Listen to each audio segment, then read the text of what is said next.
cognitive impairment, such as dementia and related disorders, are interconnected with other aspects of mentation and with what matters, medication and mobility.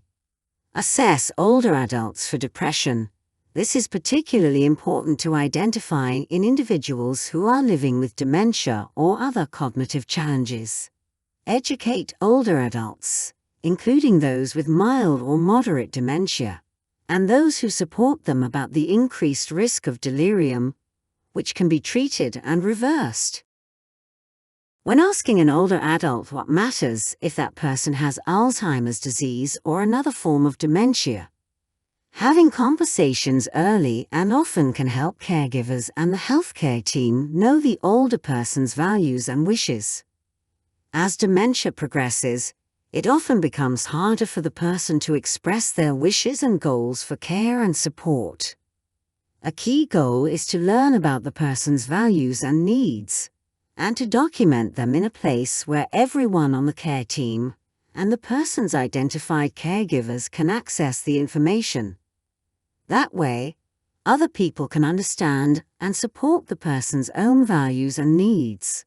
It is not necessary for the person to acknowledge their diagnosis. That is an individual decision made by the person's primary care team and support system. Approach the conversation introducing a small amount of information at a time. Keep it simple.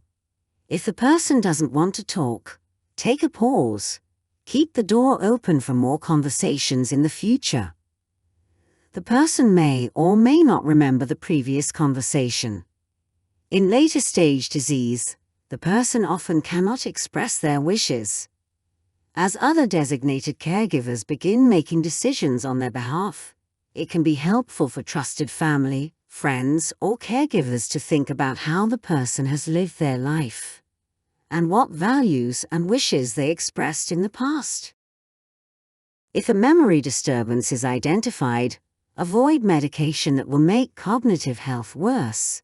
Do not prescribe medications that can exacerbate cognitive impairment, such as benzodiazepines or anticholinergic medications.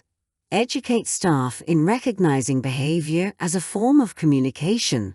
Use non-drug approaches to managing behavior whenever possible.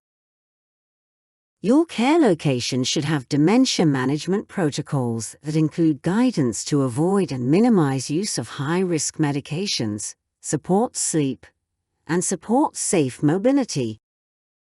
For more resources, visit the website of the Conversation Project to download the Conversation Starter Guide for caregivers of people with Alzheimer's or other forms of dementia.